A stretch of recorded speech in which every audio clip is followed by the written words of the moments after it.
And Brenden, the Cardinals ended up going with 4 of the 5 names that we talked about yesterday to add to their 40-man roster. And, well, as we talked to yesterday, they had 37 roster spots already filled. So when you add 4, you have to get rid of 1. And it's a name that you and I talked about yesterday on the show as well. So a lot going on yesterday with the Cardinals and throughout all of baseball with manipulating those rosters before the deadline. But your initial thoughts with the 4 names that they added to their list?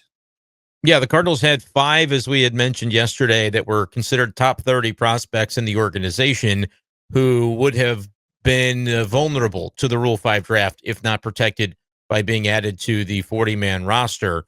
The only one they end up not protecting from that group is a guy they just recently acquired in a trade, Blaze Jordan.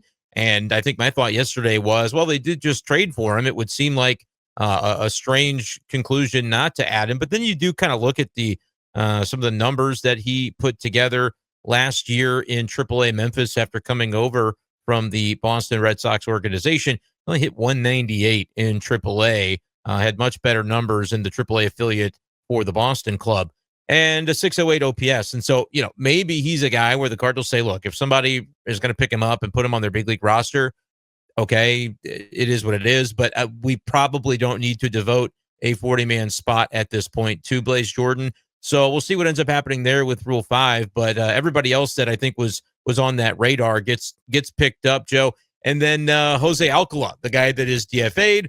I thought yesterday, 100 miles per hour, probably somebody that you look to hold on to. Cardinals see differently. You made the point. Well, he was on 3 different teams last year, and so that maybe the writing was on the wall for that one. So I was a little bit surprised by that because I think there might still be more upside in his arm than some of the other relievers that they did keep. But they clearly were looking to make as few moves as possible to, as you mentioned, manipulate the roster and do so with maximum efficiency.